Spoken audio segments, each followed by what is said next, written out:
kesempatan enda kami gelar panitia mengatakan selamat datang Mata Krina, taklif izin kekurangan tugas kami dan mohon maklum pas Krina lebih warena bantu dari Siban Terulid.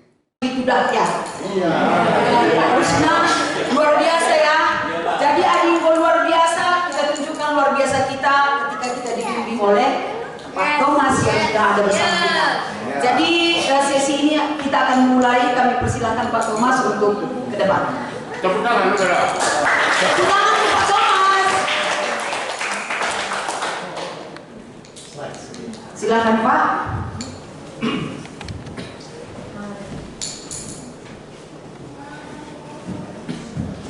Oke, silakan duduk dulu Pak Thomas. Jadi di malam hari ini kami pertama mengucapkan selamat datang buat Pendeta Dr. Thomas Sihombing MDH. Jadi pada malam hari ini atas undangan daripada keluarga besar ASIS Jakarta Kalimantan, sudi kiranya Bapak jangan pelit-pelit ilmunya Pak. Nah, jadi tuangkan pada malam hari ini agar semua keluarga pendeta terberkati dan bisa menjadi berkat. Jadi sebelumnya kami akan mempersilahkan untuk memperkenalkan diri langsung aja ya Pak ya, karena bagaimana serilek mungkin, jangan terlalu berat tapi serius gitu loh Pak ya. Jadi untuk kesempatan ini sebelum Pak Thomas memaparkan materi yang akan disampaikan kepada kita, dengan hormat kami persilahkan Pak Thomas untuk memperkenalkan diri kepada kita sekalian. Waktu dan kesempatan kami persilahkan Pak. Terima kasih di pendeta ini. Shalom. Jua-jua. Terima kasih untuk Klasis Jakarta, Pak Ketua, Pendeta Ute dan seluruh tim, Ibu Wakil untuk undangannya kepada saya ya. Nah sebelum saya memulai, kita berdoa ya. Bapak, hari ini, malam ini kami bersyukur boleh berkumpul bersama-sama keluarga besar GBKB Klasis Jakarta Kalimantan yang hadir pada malam hari ini. Kami siap untuk belajar bersama. Kami mohon tuntunanmu, Roh Kudus memimpin kami. Kami serahkan waktu kami dari awal pertengahan sampai pada akhirnya di dalam nama Tuhan Yesus. Kami berdoa mengucap syukur. Amin. Amin. Iya, Bu Neni mohon izin karena saya ingin keliling-keliling di situ boleh ya? Bebas-bebas silakan Pak. Ya. Ya, jadi nama saya seperti yang tertulis di situ adalah Pendeta Thomas Sihombing ya, atau di karonya itu Pendeta Thomas Karo-Karo katanya ya. Nah, nama saya Thomas ya, Ibu bukan Thomas. Nah, itu ada ceritanya. Jadi Thomas ini diambil dari bahasa Batak. Artinya apa? Artinya teguh, kuat, strong, dan juga ganteng seperti ini ya Pak. Udah pasti Pak ya. Nah, jadi ceritanya kami ada 5 orang bersaudara laki-laki dan orang tua kami memberi kami nama yang sama dari bahasa Batak. Yang pertama itu Damos, saya Tomos, lalu Dimpos, Torkis, dan Gomos. Ini ada 5 ya. Damos, Tomos, Dimpos, Torkis, dan Gomos. Kalau ada yang ke-6 mungkin namanya Termos. Gitu. Jadi orang tua Batak dulu memang begitulah hobinya ya Pak ya. Beda dengan yang di Karo kan Pak. Ketika dia lahir kiper sendiri. Iya. Gelandangan tarigan. Oh gelandang tarigan. Gelandang tarigan. Lalu apa lagi? Gol. Kalau gol sendiri nggak bisa dan begitu ya. Itu kekhasan budaya kita ya Pak ya. Ya. Jadi saya bersyukur. Nama saya Thomas tadi ya. Nah saya sudah memiliki istri yang paling cantik di muka bumi buat saya. Bersama dengan saya, tolong berdiri dulu. Ya. Boru Sitorus, Boru Dirajai ya. Nah lalu kami punya 3 orang anak-anak. Nomor 1 perempuan sudah bekerja, nomor 2 dan nomor 3 laki-laki masih kuliah di semester 6 dan 8 ya. Nah kami tinggal di Bandung ini. Tepatnya di Cimahi, nggak terlalu jauh Pak dari sini. Jadi sebenarnya saya tuan rumah, selamat datang. saya. Selamat datang buat kawan-kawan kita di sini ya. Terima kasih Bu Neni yang sudah mengundang saya, dan ada beberapa yang saya sudah kenal, pernah bertemu langsung. Ibu Efrida, mana Ibu Efrida? Ya Bu, ya pernah di tempat Ibu dulu ya. Nah baik, ini satu tema yang sangat penting buat kita. Apa itu? Keluarga yang dipilih menjadi berkat. Nah saya berikan tanda merah untuk keluarga, lalu untuk menjadi berkat. Karena ini akan kita bahas malam ini ya. Nah ini foto keluarga saya, begitu ya. Saya paling tengah, sementara yang ini perempuan, ini yang dua laki-laki. Nah, kita akan coba membahas. Ada beberapa yang mau kita bahas malam hari ini. Yang pertama nanti kita akan bahas tentang hidup dalam satu tubuh keluarga Allah. Nah, di dalam topik ini kita akan belajar bagaimana kita bisa menjadi keluarga Allah. Lalu kemudian bagaimana prinsip satu tubuh. Kalau kita satu tubuh sebagai keluarga Allah, itu prinsipnya apa? Supaya kita memahami dan mengerti. Nah, lalu kemudian bagian yang kedua nanti, keluarga yang dipilih diberkati dan menjadi berkat. Dalam topik ini nanti kita akan bahas apa pengertian diberkati dan menjadi berkat, lalu apa artinya dan bagaimana menjadi berkat. Nah, diberkati dan menjadi berkat tidak asing lagi tentu buat kita ya. Kita diberkati supaya kita bisa memberkati. Kita diberkati supaya kita bisa menjadi berkat bagi banyak orang. Ya, kita mulai ya. Hidup dalam satu tubuh keluarga Allah. Ini tema kita hari ini.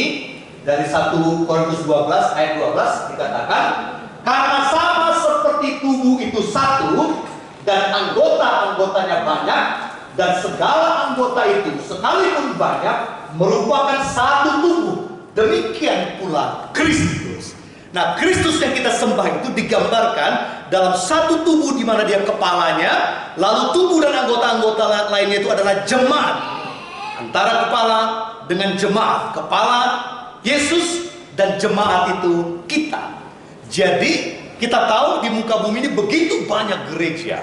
Nah, selama gereja itu mengakui Yesus sebagai kepala, no problem, meskipun anggotanya berbeda-beda. Ya. Nah, lalu ada ayat satu lagi yang melengkapi ayat tema kita. 1 Timotius 3 ayat 15. Dikatakan di sana kan, jadi jika aku terlambat, sudahlah engkau tahu bagaimana orang harus hidup sebagai keluarga Allah, yaitu jemaat Allah yang hidup, tiang penopang dan dasar kebenaran. Nah, dari dua ayat ini kita ingin mengetahui sekali bahwa Allah rindu agar kita hidup di dalam satu tubuh keluarga Allah. Kita hidup di dalam satu tubuh keluarga Allah. Amin ya.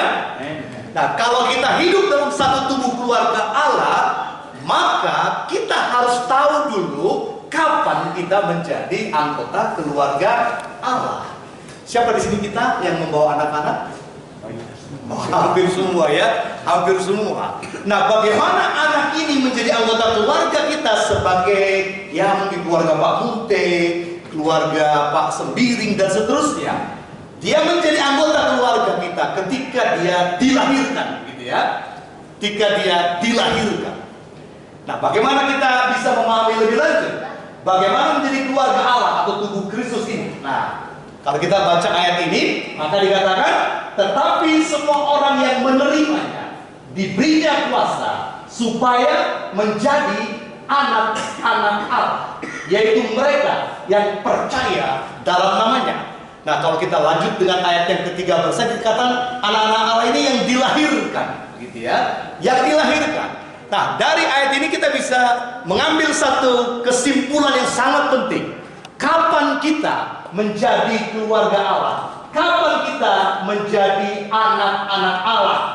Yaitu pada saat kita percaya dan menerima Tuhan Yesus. Ini ada dua kata ya. Ada dua kata yang dipakai, yaitu percaya dan menerima. Apa perbedaannya? Harusnya kata percaya itu satu paket dengan menerima. Tetapi di dalam banyak hal, sering sekali orang Kristen yang beragama Kristen, dia percaya tapi belum mengerti apa artinya menerima. Nah, sangat penting bagi kita, hamba-hamba Tuhan, untuk memastikan seluruh jemaat kita benar-benar menjadi anak-anak Allah yang percaya dan menerima. Apa bedanya? Nah, saya mau panggil dulu, ada anak muda di sini. Yang muda, laki-laki. Siapa laki-laki? Sini deh ya. Jadi saya mau beri ilustrasi apa perbedaannya nanti antara percaya dengan menerima. Nah, kira-kira begini. Siapa nama Dek? Chris. Margamu? Kelas berapa sekarang? Kelas 2 SMA. SMA. Sudah punya pacar belum? Wah. Mana bapak di sini? Belum punya pacar katanya Ibu ya. Nah, kira-kira begini ya. Dalam Wahyu 3:20 dikatakan, ini kata-kata Yesus ya. Lihat, aku berdiri di muka pintu dan mengetuk. Barang siapa yang membuka, aku akan masuk ke dalam dan aku akan makan bersama dengan dia, minum bersama dengan dia, bersekutu dengan dia. Nah, pertanyaannya, waktu Tuhan Yesus berkata, lihat aku berdiri dan mengetuk pintu. Nah, Yesus ada di mana? Di luar atau di dalam? Dia mengetuk. Oh, di luar. Di luar. Jadi Yesusnya masih di luar. Ya, waktu sudah dibuka pintu dia masuk, barulah dia ada di dalam. Kira-kira begitu ya. Nah, sekarang Chris, saya buatkan untuk Chris ilustrasinya ini. Lihat, aku berdiri di muka pintu hati Chris dan mengetuk. Buka.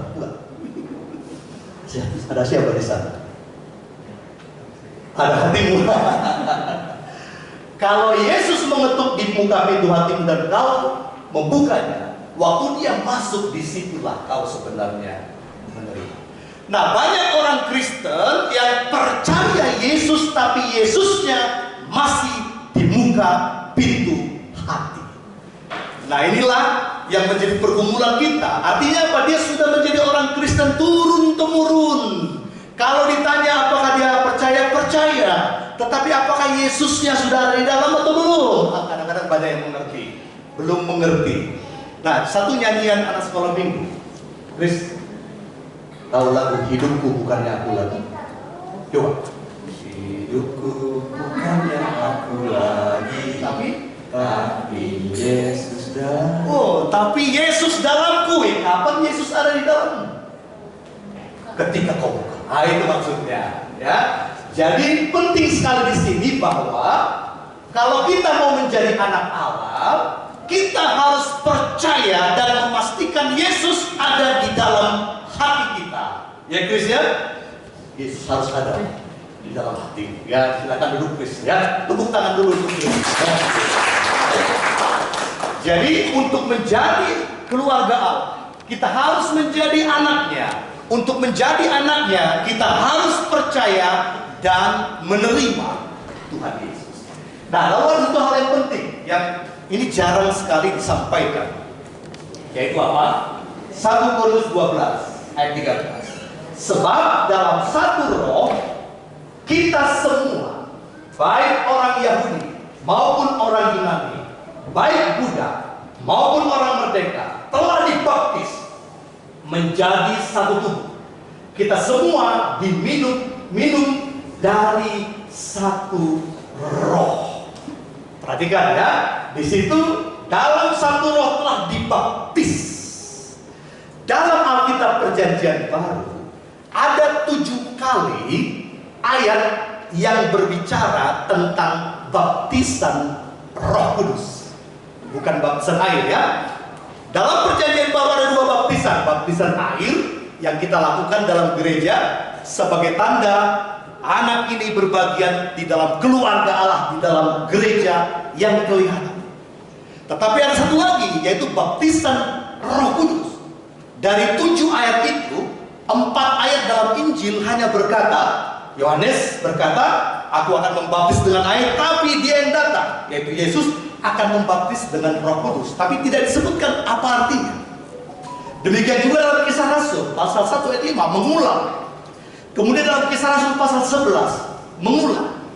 Satu-satunya arti yang menjelaskan tentang baptisan Roh Kudus yang sebenarnya ayat ini. Apa itu baptisan Roh Kudus? Proses memasukkan orang percaya ke dalam tubuh Kristus. Wah, ini pekerjaan yang luar biasa. Itu baptisan Roh Kudus. Memasukkan kita yang sudah percaya ke dalam tubuh Kristus. Dikerjakan oleh Yesus. Nah, kalau kita baca Efesus ayat 1 ayat 13 jelas sekali, pada saat kita dipercaya, kita dimeteraikan oleh Roh Kudus menjadi anggota tubuh Kristus yang tidak kelihatan, yang universal. Keluarga universal itulah gerejanya, itulah eklesia itu.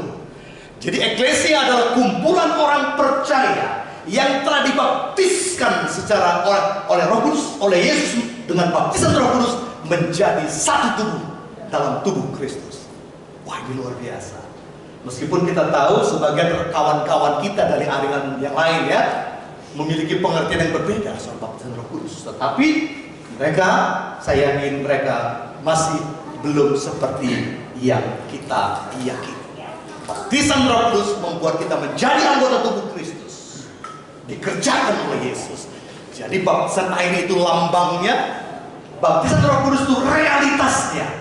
Baptisan air ingin menggambarkan bahwa kita sudah menjadi milik Allah, dan realitasnya adalah baptisan Roh Kudus yang menyatukan kita dengan tubuh Kristus. Nah, oke, sehingga kalau kita sudah percaya dan menerima Tuhan Yesus, maka kita dimasukkan ke dalam tubuh Kristus melalui baptisan Roh Kudus. Puji Tuhan ya. Jadi kita semua menjadi anggota tubuh Kristus, yaitu mereka yang percaya kepada Yesus ya. Nah, lalu sekarang bagaimana prinsip satu tubuh? Nah, kita akan lihat. Kalau kita sudah menjadi satu tubuh, satu sama lain, bagaimana prinsipnya? Nah, yang pertama, prinsip yang pertama. Ini ayatnya dari 1 Korintus 12, 14 dan 18. Dari satu tema dengan tema kita ya. Karena tubuh juga tidak terdiri dari satu anggota, tetapi atas banyak anggota, tetapi Allah telah memberikan kepada anggota masing-masing secara khusus suatu tempat pada tubuh seperti yang dikehendakinya. Jadi mata tidak dapat berkata kepada tangan, aku tidak membutuhkan engkau, dan kepala tidak dapat berkata kepada kaki, aku tidak membutuhkan engkau. Apa prinsip yang pertama? Satu tubuh itu artinya satu keluarga yang saling membutuhkan. Nah, satu keluarga yang saling membutuhkan. Kalau kita bayangkan keluarga kita, bapak, ibu, dan anak-anak, komponen-komponen dalam keluarga ini pasti saling membutuhkan. Pasti. Kalau dia merasa tidak membutuhkan, wah, dia berada di luar tubuh. Karena hanya anggota yang ada di luar tubuh yang tidak merasa sebagai satu tubuh. Ya. Nah, seperti Chris tadi, mana Chris tadi? Ya, di situ aja Chris. Chris punya adik berapa, Chris? Dua. Punya bapak berapa? Berapa ya? Punya kakak berapa? Saya paling tua. Oh, paling tua. Nah, berarti 5 orang dalam satu keluarga inti ya, Chris ya. Oke, Chris, kau lebih sayang bapak atau mama?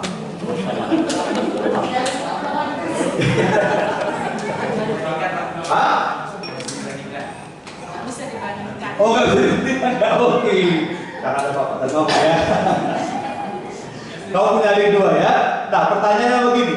Apakah selama ini Chris kau merasa seluruh anggota keluarga yang kau miliki, bapak, mama, sama adik-adik itu, kau merasa membutuhkan mereka? Gimana kau merasa membutuhkan mereka? Setiap saat. Kau membutuhkan adik-adik untuk diganggu gitu? Ya, itu juga kadang kan Lagi bosan ya. Oke, terima kasih Chris ya. Jadi memang bapak memerlukan ibu, ibu memerlukan bapak memerlukan anak, anak memerlukan orang tua. Itu sudah pasti. Kalau tidak ada rasa kebutuhan itu, berarti dia melanggar prinsip satu tubuh yang pertama ini. Seandainya kita lihat perkembangan-perkembangan sekarang akibat daripada modernisasi, perkembangan teknologi, akhirnya apa yang terjadi? Bahwa mereka lebih membutuhkan yang namanya HP daripada orang tua. Betul nggak ya, Chris? Kau lebih cinta sama HP daripada orang tua? Oh enggak ya, nggak bagus, puji Tuhan. Tapi apakah kau merasa selama ini HP-mu itu bisa menjadi nomor satu? Secara nggak langsung bisa ya. Oke. Artinya dalam hal-hal tertentu kita bisa merasakan bahwa ada yang lebih penting, ada yang lebih dibutuhkan selain daripada keluarga. Ini yang harus kita hati-hati dalam satu keluarga. Bagaimanapun pentingnya peralatan yang kita gunakan, keluarga jauh lebih penting daripada benda-benda itu. Amin ya. Ini yang perlu kita tanamkan. Jadi prinsip yang pertama, satu tubuh itu artinya kita saling membutuhkan. Oke ya. Nah, di sini ada satu video ya. Sebagian yang pernah ikutin ceramah saya pasti ada video-video yang seperti ini ya. Kalaupun sudah pernah diputar ya tidak apa-apa ya, kita akan lihat.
Dari video itu bagaimana kita melihat hewan-hewan tadi itu saling membutuhkan satu sama lain, terutama ketika menghadapi musuh ya.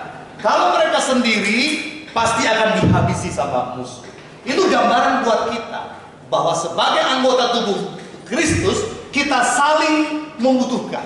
Saling membutuhkan. Minimal di dalam doa, minimal di dalam relasi, minimal dalam komunikasi, dalam kebersamaan, dalam bermain. Satu keluarga itu pasti saling membutuhkan. Dan ingat, keluarga itu adalah miniatur dari gereja.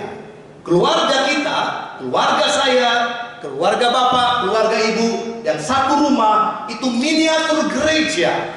Itu sebabnya dalam Alkitab bagian yang lain dikatakan gambaran relasi suami dengan istri itu adalah gambaran hubungan Kristus dengan jemaat. Kata baca tentunya ya, bahwa itu sebabnya Kristus mengatakan, hai suami, hendaklah engkau mengasihi istri sama seperti Tuhan mengasihi jemaat. Hai istri, tunduklah kepada suami sama seperti jemaat tunduk kepada Kristus. Nah, itu sebabnya di dalam keluarga harus bisa memancarkan relasi Kristus dengan jemaatnya. Sama seperti relasi suami dengan istri yang harus bisa dirasakan oleh anak-anak. Karena gereja itu adalah keluarga adalah miniatur gereja. Nah, suatu kali Bapak Ibu ada suami istri bertengkar. Ya, suami istri Kristen. Lalu suami bilang begini, "Hei istri, coba baca Alkitab. Firman Tuhan mengatakan istri tunduklah kepada suamimu. Kenapa kau tidak tunduk kepada aku?" Pernah begitu Pak? Apa ya? Ya, Istrinya yang begitu. oh istrinya begitu. Jadi kisah begitu ya. Lalu istrinya marah. Lalu dia berkata begini, "Hei suami, firman Tuhan mengatakan kasihilah istrimu. Pertanyaanku, bagaimana aku bisa tunduk kepadamu kalau kau tidak mengasihi aku?" Suami bilang, "Ya bagaimana aku bisa mengasihimu kalau kau tidak tunduk kepadamu?" Jadi mutar-mutar di situ ya. Pertanyaannya, siapa yang duluan harus mengasihi? Siapa yang duluan harus tunduk? Ini ya. Gimana menurut Bapak Ibu? Siapa duluan harus? Suami dulu. Oh, suami dulu.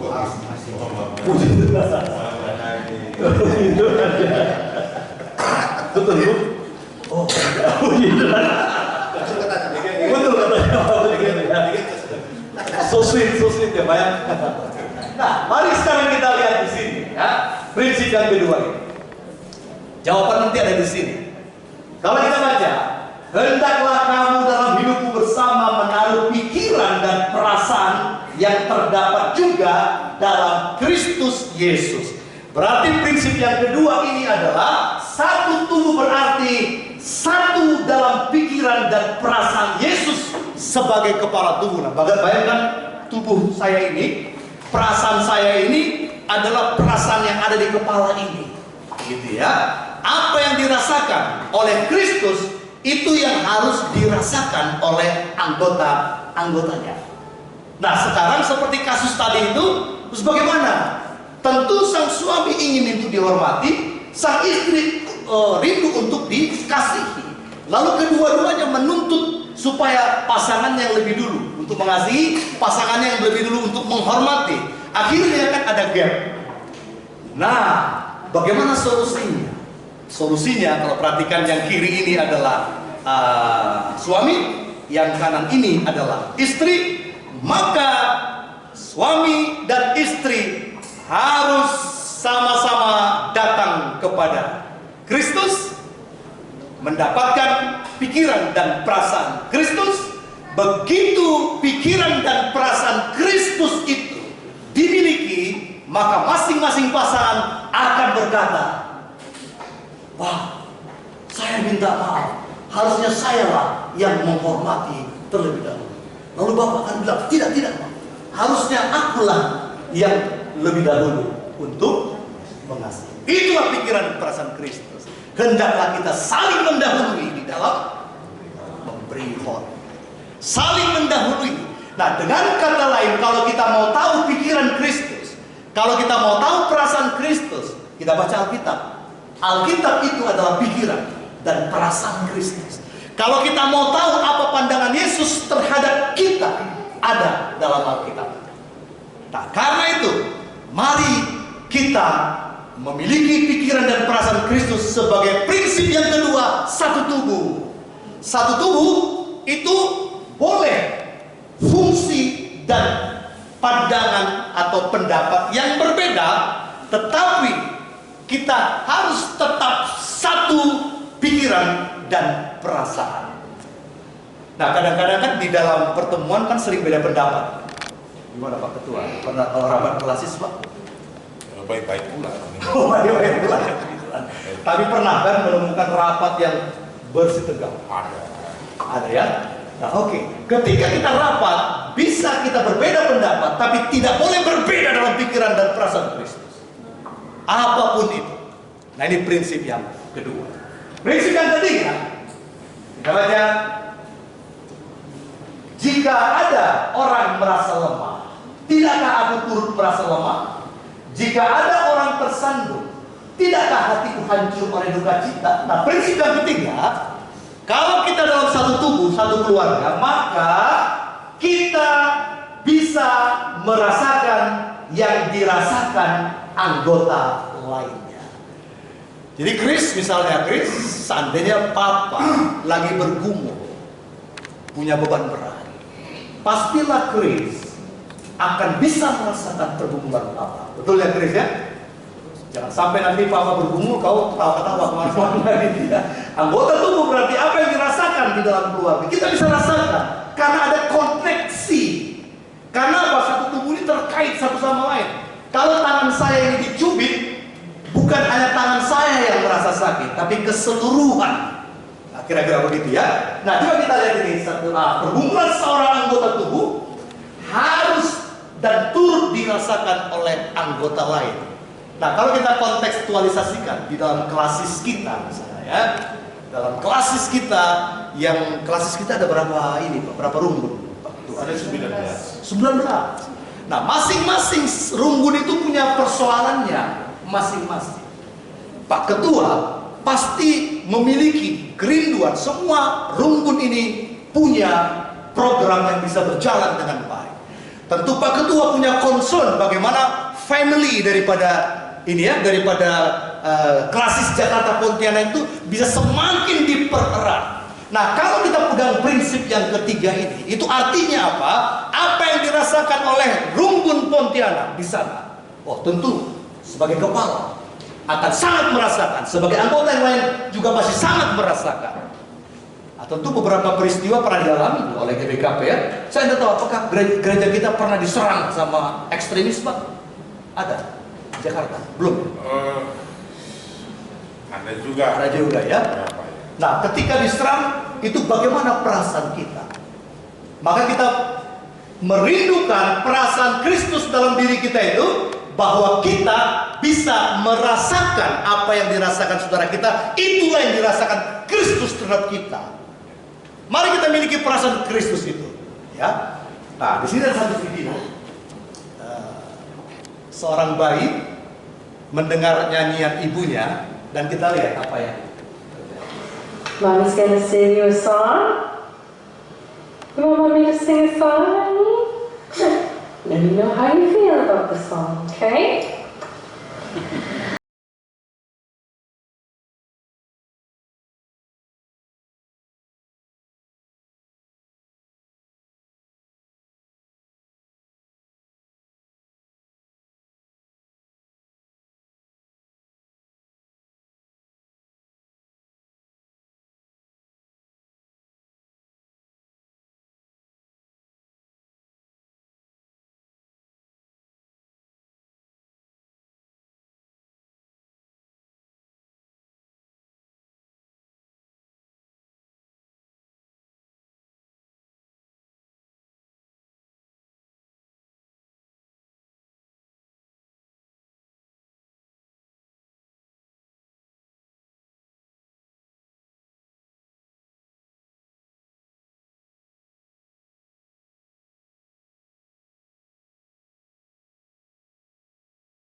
Oh, you feel the pain in the song, honey. You cheer.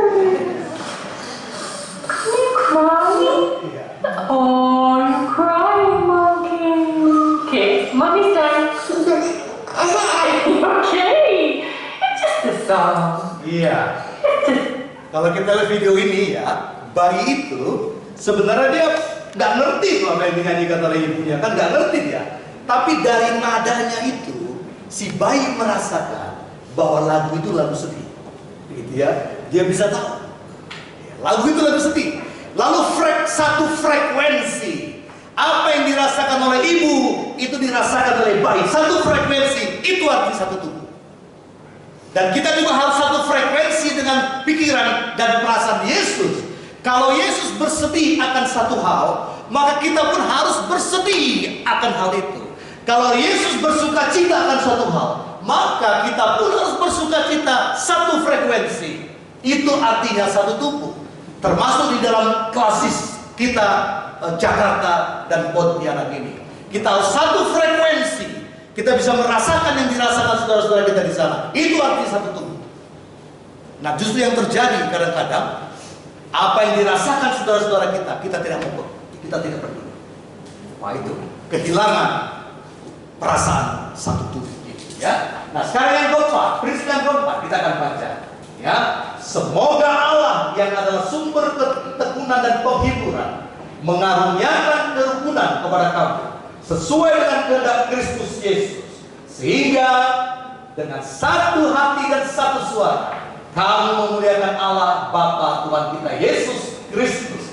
Coba perhatikan kata di merah ini ya. Kerukunan dengan satu hati dan satu suara. Apa artinya? Satu tubuh berarti kita itu satu hati internal dan satu suara eksternal yang terdengar oleh orang lain sebagai dasar kita hidup di dalam kerukunan. Ingat Mazmur 133? Apa itu isinya? Masih ingat ya?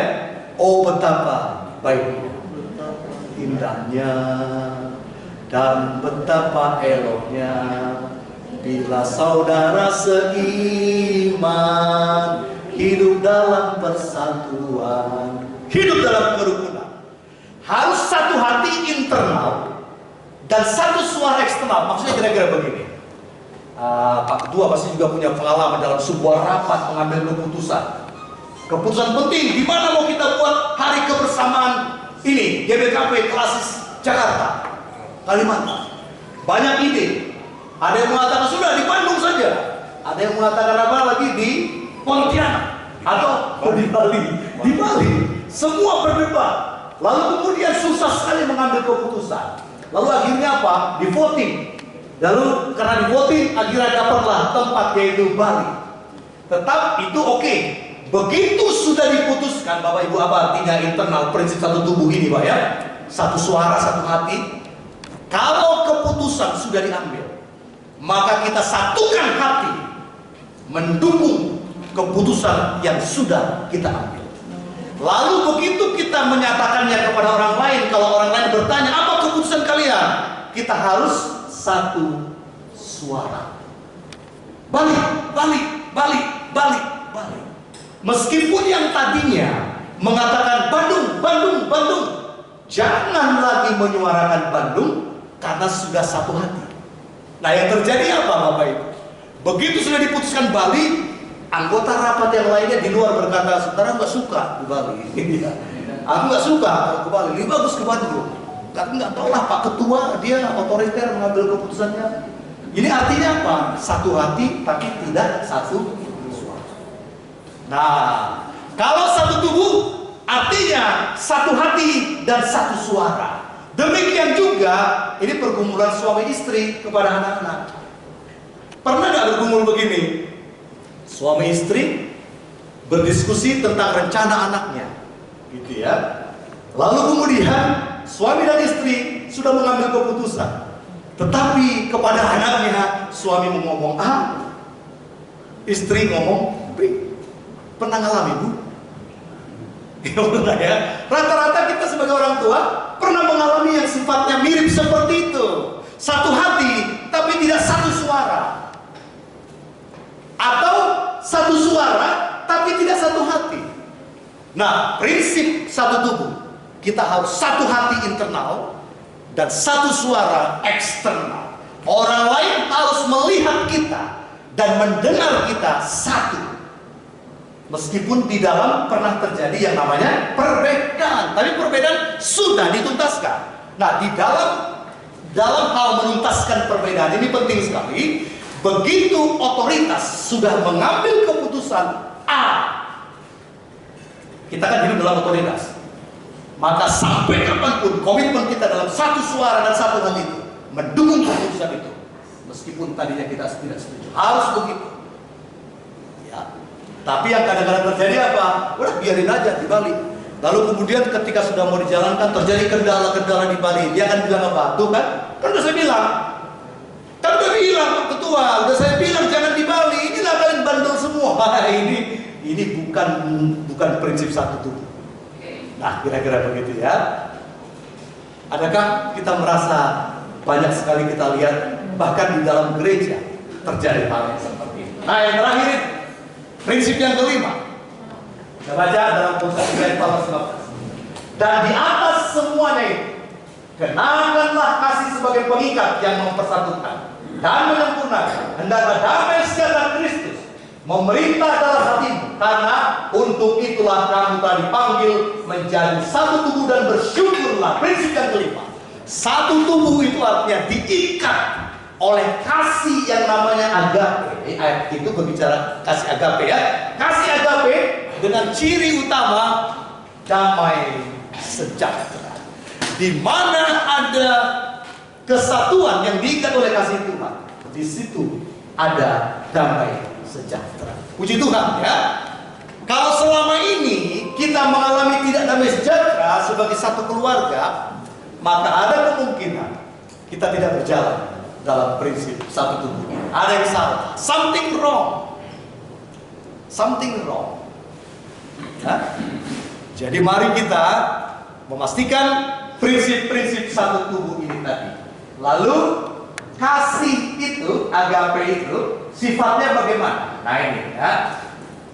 Agape itu kita tahu dalam Alkitab atau di dalam bahasa Yunani itu ada 4 jenis kasih ya.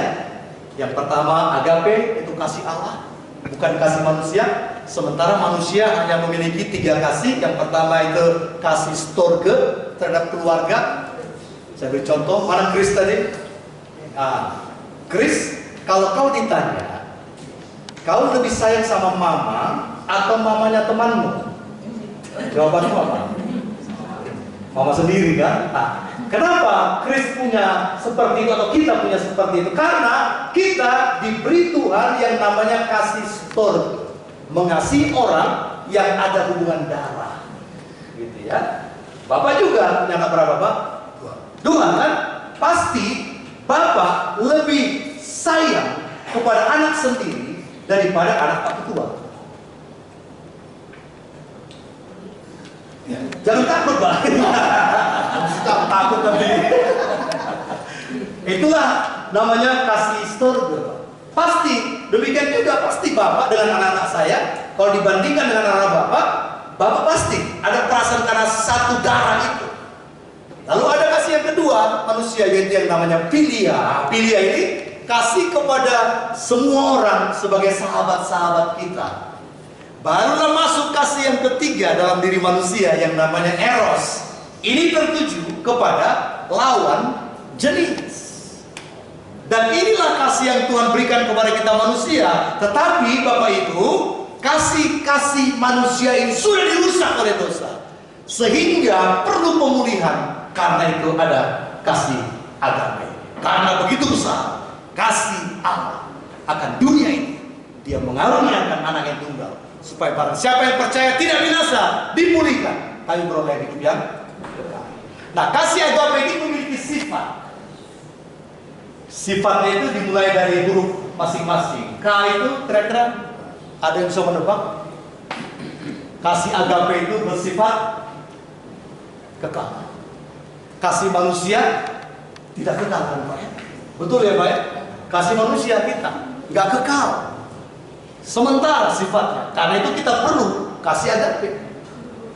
Kasih kita sebagai manusia, Pak, terhadap istri, wah dulu waktu masa pacaran beda kan, Pak ya? Tapi begitu masuk dalam keluarga ada pergumulan.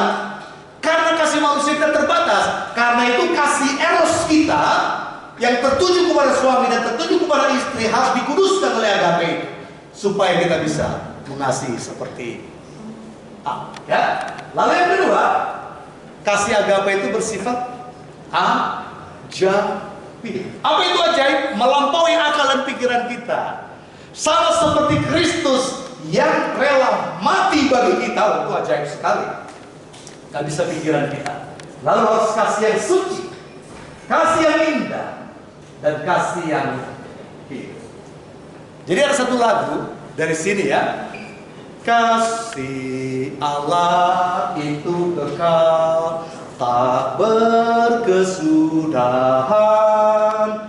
Kasih Allah itu ajaib, melampaui akal. Kasih Allah itu suci, tak berbau dosa. Kasih Allah itu indah, kasih Allah hidup kekal. Kasih Allah ajaib, kasih Allah itu suci, indah dan hidup. Kasih Tuhan Yesus. Nah, nanti belajar dulu sebelum pulang ya Pak ya. Lagu ini. Ya baik. Ini ada satu video bagaimana kasih manusia itu ya. Jadi ini seorang anak dengan bapaknya. Bapaknya ini dia berusaha untuk menyenangkan anaknya. Tapi anaknya tiba-tiba menyadari bahwa bapaknya itu sudah berjuang berat untuk dia. Dan di suatu saat dia menuliskan surat untuk bapaknya. Dalam surat itu dia katakan, "Bapak bohong sama aku." Tapi dia bilang, "Bapak bohong karena aku, untuk menolong aku." Coba.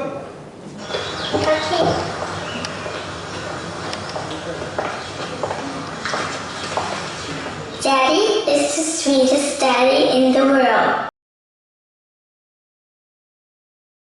Daddy is the most handsome, the smartest,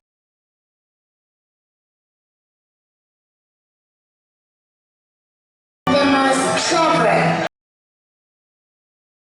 the kindest.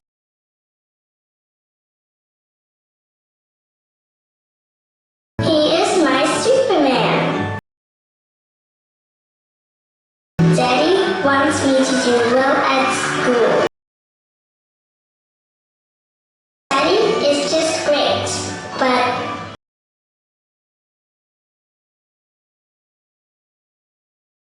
he lies. Dia berbohong.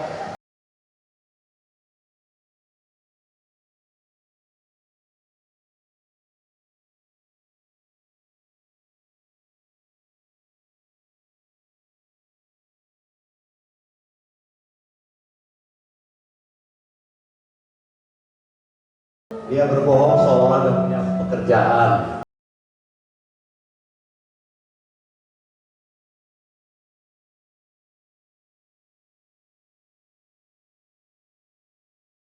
Iya, dari cuplikan ini kita bisa belajar begini. Itu pengorbanan seorang bapak kepada anaknya, sehingga anaknya bisa berpikir kalimat terakhirnya dia mengatakan begini ya, "He lies because of me." Bapakku berbohong hanya karena untuk aku supaya bisa bahagia. Itu kasih manusiawi yang terbatas. Tetapi kasih Allah apa? Jesus died because of me. Yesus mati karena aku. Itulah kasih yang sesungguhnya. Ya. Nah, jadi ini sesi yang pertamanya. Setelah ini kita akan break sejenak. Ini tadi rangkumannya. Prinsip satu tubuh yang harus kita pegang. Yang pertama, satu tubuh berada di satu komunitas yang saling membutuhkan. Satu tubuh berada di satu dalam pikiran perasaan Yesus sebagai kepala tubuh. Satu tubuh berarti turut merasakan yang dirasakan anggota lainnya, empati. Satu tubuh berarti satu hati, internal, satu suara eksternal, dan satu tubuh diikat oleh satu kasih agape dengan ciri utama damai sejahtera. Saya serahkan kepada Ibu. Oke. Untuk sesi pertama ini, ya. Ya, tepuk tangan.